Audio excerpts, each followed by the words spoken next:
doing well. Welcome back to another video. I thought I would quickly, well, try to anyway, go through the best books that I've currently read this year, and I've made a little like tournament thing on here. I'm gonna see, and hopefully I can like screen record and go through it after. I still have not had a 5-star read. I think I've read 78 books now this year.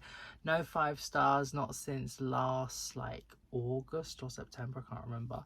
So that is quite frustrating. But with this year's cohort of participants, I have 4.75 stars, so the best so far. I still don't really know what my favourite book of the year is.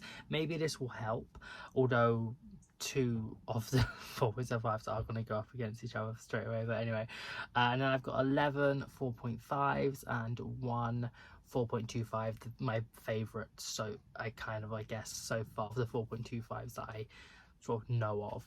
But I thought I would just quickly go through and just like put the book there and maybe say the plot. I don't know, but like a lot of these are probably going to still be the end of the year best, so I thought I'd just do it anyway. This is going in order of when I read them, whereas when I do my book bracket, which I still need to do all my reading journal spreads, but that's a spread in there, I randomize it so it's not like January against February, it's like all random, and it's also not like based on the star rating, it's just when I read it in the year.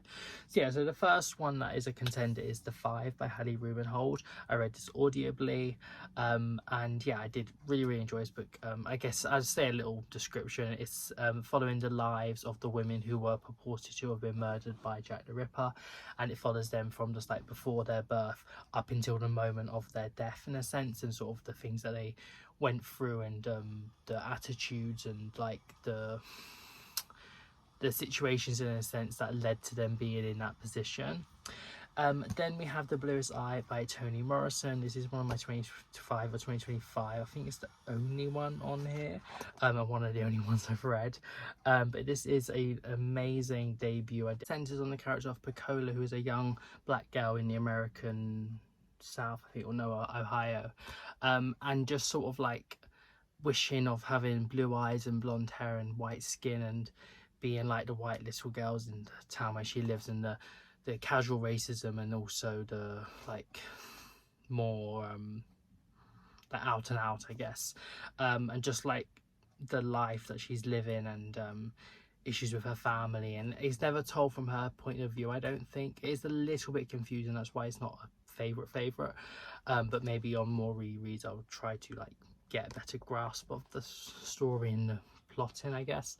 But it follows the different characters around her, and how like she leads into them, in a sense. But yeah, one I'd so recommend giving a read. Then we have Soldier Sailor by Claire Kilroy. This is an Irish book. It's about a woman's tumultuous relationship with her young son, and it follows from like when he's, I believe, like a few months old to around about 3 years, and it's like, it's hard to explain. Sort of like it does like follow, I guess, like a quite a large time frame, but there's like these pinpoint pivotal moments where there is a lot of detail and depth to the story and the relationship, and just like the burdens put on her as a mother, and sort of the injustices and inequalities of taking care of the child with her like with her husband, in a sense, and the lack of effort he puts in, and how he sort of gains from them having a child now, and she reconnects with an old friend and tries to think that can she become the woman she was before she had a child. So yeah, I think it's a really amazing exploration of motherhood, and the like priorities and expectations put on women, specifically. I think it's a great portrayal of that. Then is The Betrayal of Thomas True by AJ West. It's a lovely edition. I did really enjoy this book. It follows Thomas True, And he moved from Highgate.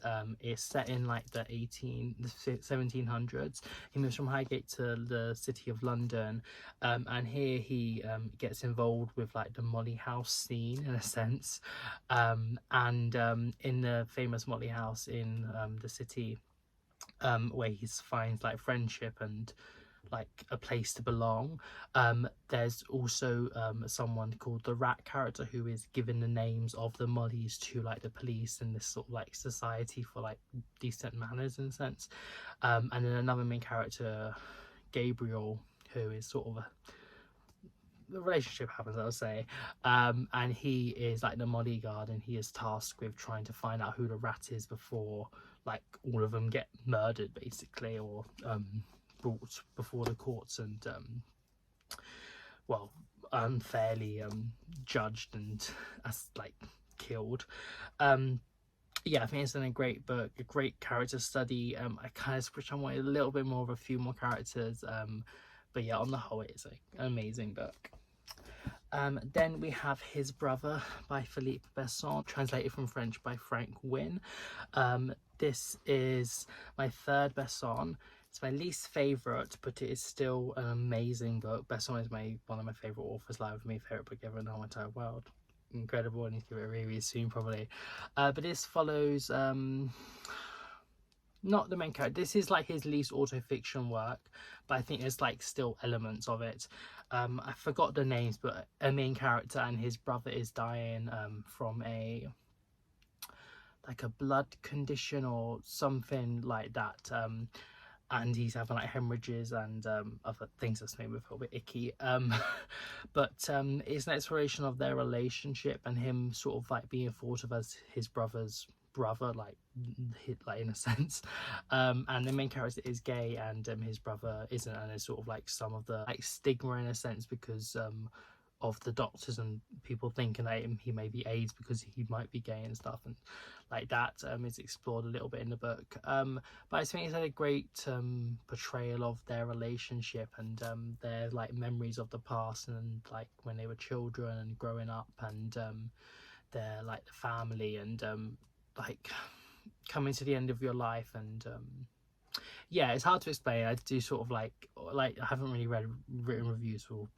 nearly any of these, so I think I need to be better brain working, so yeah. But anyway, but this isn't a great book, but I do prefer Lie With Me and In the Absence of Men. Then we have The End of Eddie by Edouard Louis. This is translated from French by Michel Lucy. This is his debut. It is a work of autofiction, somewhat memoir-esque as well, just detailing Eddie or Edouard's life when he's a child, growing up in a small town in the north of France, with lots of poverty and like violence in a sense surrounded him, and his coming to terms with his sexuality and trying to like not make it a thing, but also like it's hard to ignore, bullying, expectations by his family and just society in general, that like a man needs to be like this and this is the life he leads. He grow ups and like works in a factory like nearby and like stuff like that, and it's just yeah, it's a very hard read, I would say, like certain parts of the things he experiences, but there is these moments of joy and just sort of him trying to better himself from the circumstances he was born into,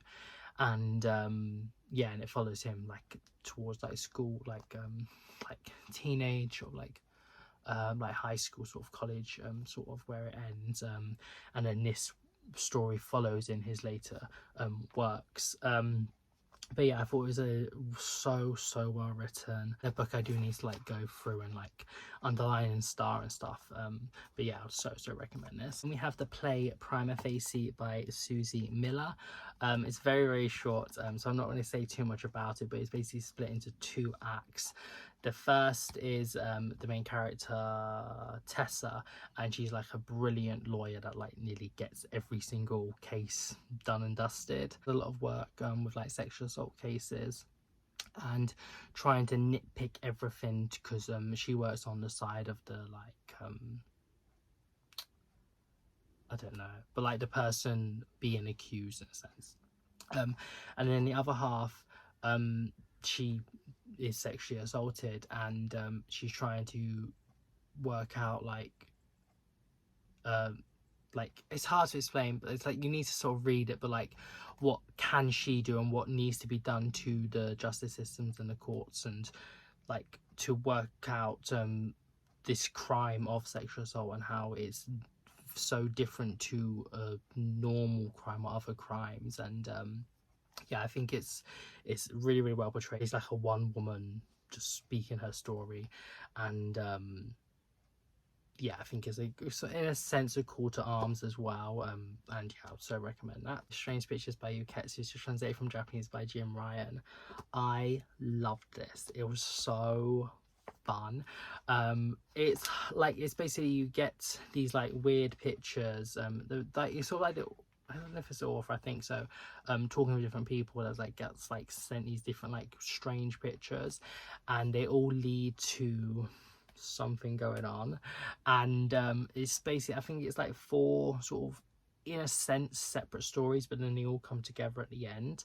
And I just think the way it was plotted and the way like the intrigue grows and the way you're trying to work out how this adds up and things, it's just such a fun reading experience, despite like topics of like murder and other trigger warning topics. But yeah, I thought it was so unique and really interesting. It just kept you reading. Also, I was reading this like at night with wind and rain hitting my window, and it was like 1 a.m. and I kept flicking to the author profile of that. Yeah, it's a bit spooky. Yeah, so recommend this. 2 books that one I did read physically, which is Nova Scotia House. I can't remember the author now, that's so bad, but it's on the screen.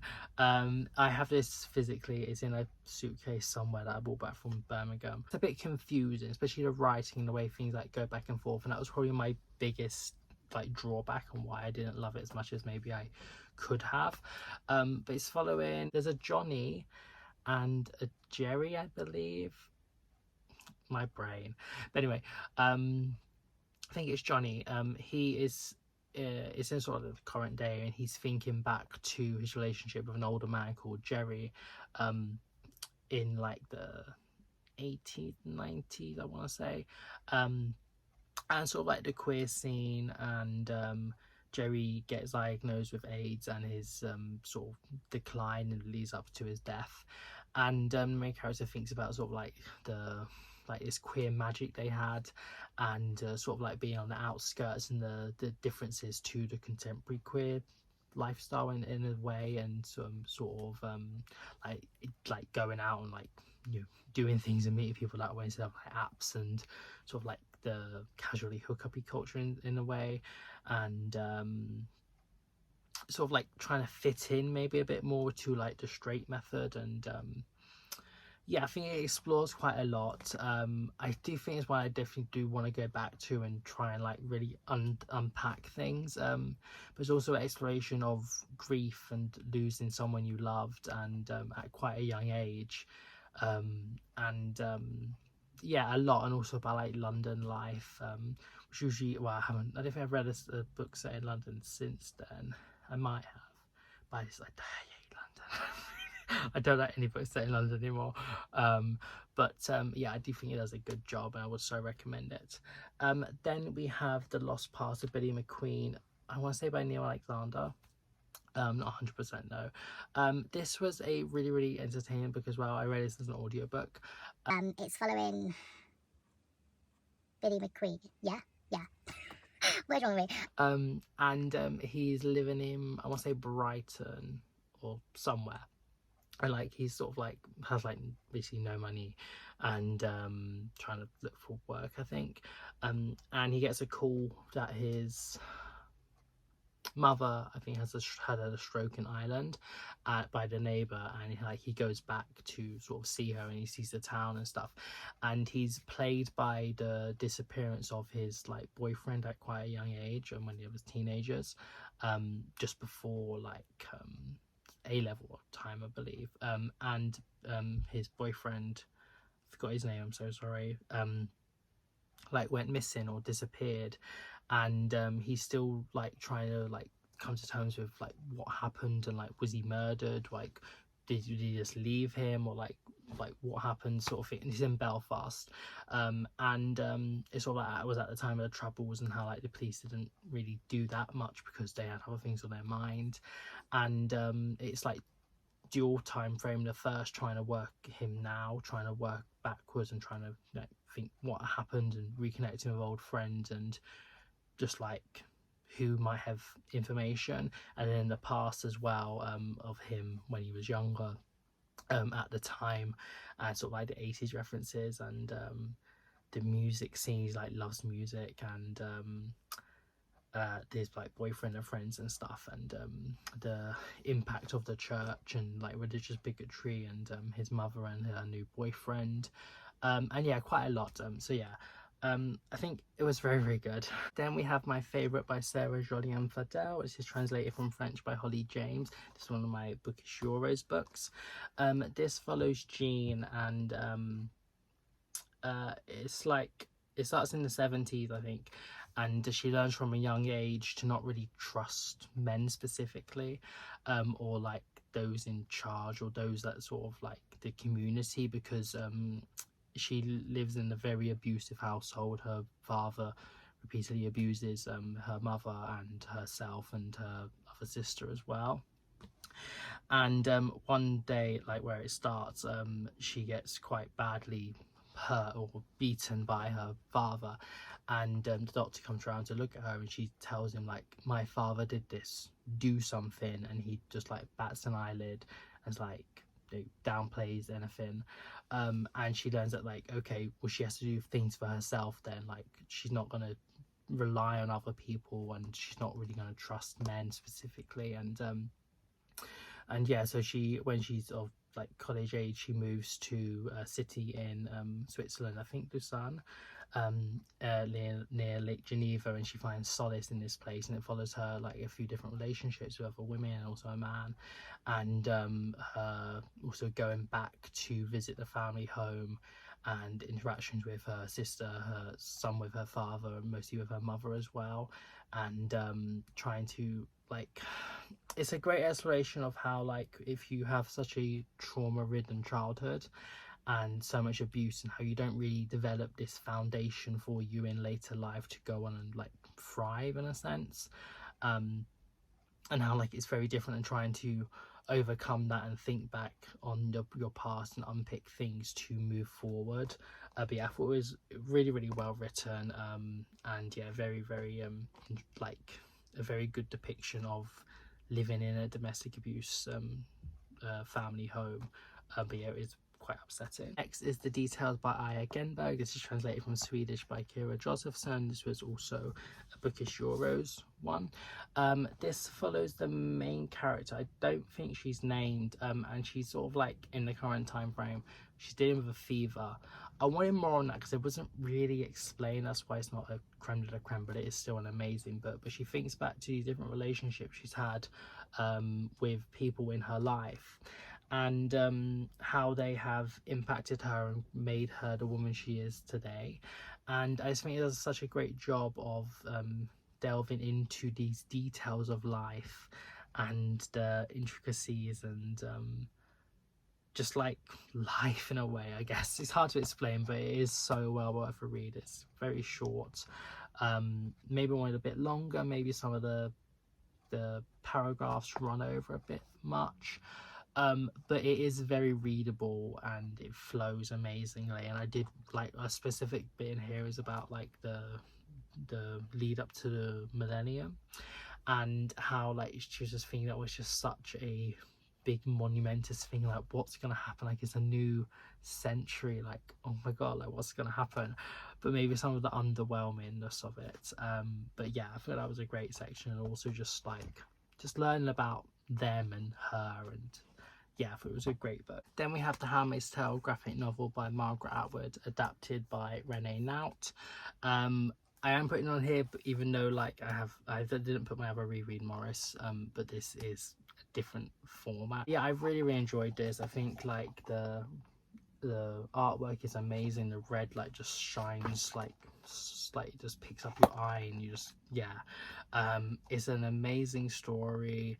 It is important, it's scary. I always say this, Handmaid's Tale is still the scariest book I've ever read. The original, I do need to give the original a reread maybe soon. But yeah, I think it was so well adapted, and all the main plot points are all in here. But yeah, I'm not really saying the plot because yeah. Another book is yours. This is From England with Assembly by Natasha Brown. This follows a woman, yeah, she's unnamed, and she's a black British woman living in like London, and she like works at like I believe a bank, and went to like Oxbridge, and she has a boyfriend who comes from like wealth, and she's getting ready to go to a party at his like family home, and she's also having a medical issue. And I just think it does such a great job at exploring the ingrained racism and classism within British society, and like how she tries to do so much and always it is like better than other people, but she's like sort of like put down and belittled in a sense, and yeah, and just sort of like, does she want to carry on doing this, all the things facing her, or does she just want to try and live a more easier life in a sense, and like what can she do, and what we can do as readers and like members of this society to make things better. But yeah, again, I need to fully give my thoughts, but I thought it was an amazing book. I also recommend it, but maybe I wanted a little bit more plot and the like ending as well. Victorian Psycho by Virginia Fetto. I really enjoyed this. It basically follows Winifred Notty, and she goes to work at a manor house in like Victorian age England, to be a governess for a family and their children, and she is such a weirdo. She's so strange, and like she does all these weird like things, and just like she's manic, and it sort of descends into chaos, but I kind of was like here for it. But I also think it does explore sort of like misogyny and sexism, especially within like the way the children are brought up, and like the like weird things that maybe she does aren't like that weird. She's just like doing things that maybe someone else would do, like a man, but like she's thought of as strange, but then she also does go quite a bit further than that. But yeah, I thought it was just like so entertaining, and like I flew through it. Yeah, I loved it, but like it was kind of like weird. And then finally, one I literally just read like 2 days ago, finished, A Woman's Battle for Some Transformation by Edouard Louis. It's translated from French by Tash Au. I believe this is the first book this year I have like annotated, and like there is a lot of annotations, lots of things starred. It's amazingly written. It's hard to like fully pin down what it is, because it feels like a memoir, but it's not about him, it's about his mother. So yeah, I don't know, but it's basically just like telling the story of his mother, and her sort of like how she grew up, and time spent with his father, in quite a suffocating existence, and then her route to freedom in Paris.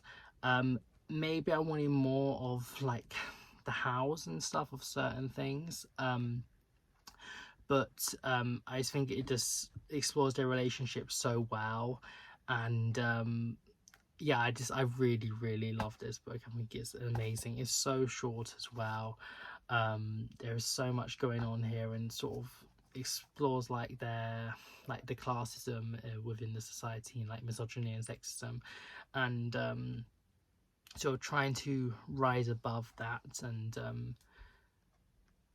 yeah, I thought it was amazing. Now I will try and do a screen record and just go through the tournaments. So it's not actually screen recorded for some reason, so I thought I'll just go through it like here.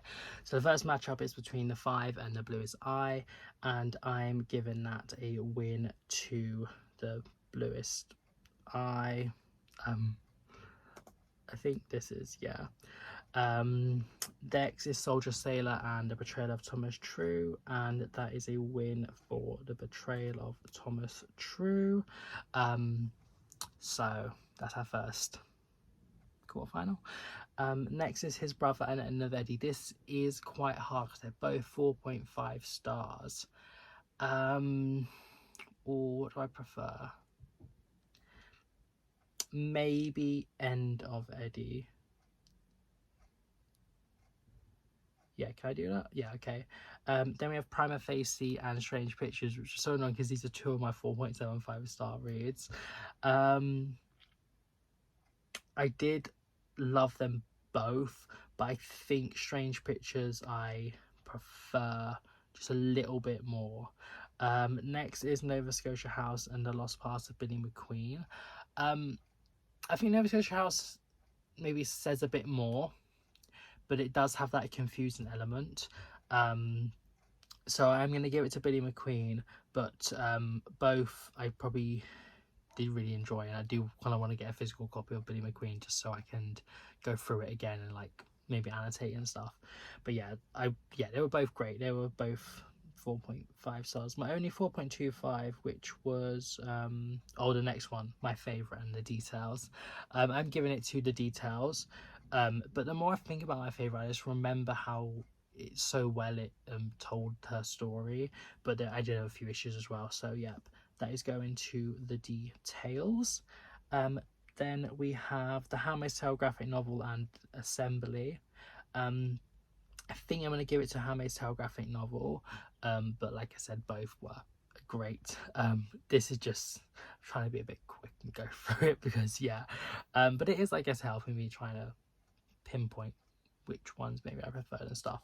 But yeah, then finally for this stage we have Victorian Psycho and A Woman's Battles and Transformations. Probably two of my top 5 of the year. I think I'm going to give it to A Woman's Battles and Transformations just because of, like, it was just incredible, to be honest. So, but yeah, Victorian Psycho was just like a much more fun read. Yeah. Then at the quarterfinals, we have The Bluest Eye and the Betrayal of Thomas True. I'm going to give this to Betrayal of Thomas True.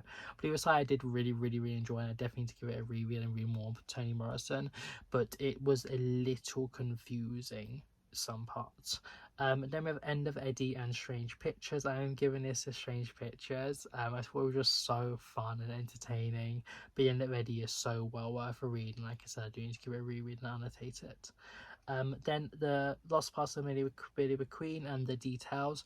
I'm giving this to the Details. I think it was just so slim, and just like the way it did things was just amazing. So yeah, but Billy McQueen was definitely entertaining. I did love the references. Handmaid's Tale graphic novel and A Woman's Battles and Transformations. I'm giving it to A Woman's Battles and Transformations. But yeah, the Handmaid's Tale graphic novel is so well worth a read, but not as good as the original. Then the semi-final, The Betrayal of Thomas True and Strange Pictures. These are 2 4.75 stars, so yeah, it's the reason they've made it further. This is a difficult one. I think it's maybe the hardest so far because they were just both so good. And obviously, like, it's hard to put them together. I think Strange Pictures was more fun and I flew through it, but Betrayal of Thomas True had more sort of like maybe going for it, and like the characters and stuff is done much more better in that because the other one is quite fast paced. I think the Betrayal of Thomas True at this moment in time, I'm giving it to Betrayal of Thomas True, the first finalist, and then the Details and A Woman's Battles and Transformations. So This is a 4.5 and a 4.75 star. I think they are both great books.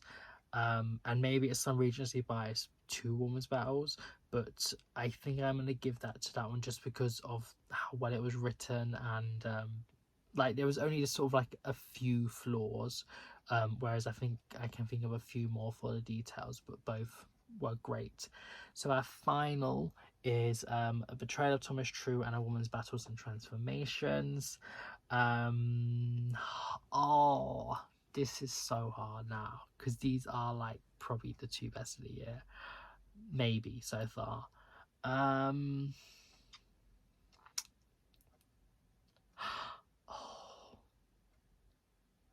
I think A Woman's Battles and Transformations. It might be Regency bias, but I did really enjoy it. I don't know what happened, but I think I did maybe like that one a little bit more. Tiny, it's like we're splitting hairs, but we shall see at the end of the year how things all wrap up. But at this moment in time, Women's Battles and Transformations by Edouard Louis is my favourite book so far. So congratulations. I'm hoping to maybe read Change by the end of the year, which is the follow-up from End of Eddie. And also he has a new book coming out next year, Monique Escapades or Escapes, which is a follow-up to this one. So yeah. But yeah, I hope you enjoyed today's video. It was basically more just me like telling you about the books than like the tongue and stuff. But anyways, hope you enjoyed. Have a nice morning, night wherever you are in the world, and I shall see you soon. Bye.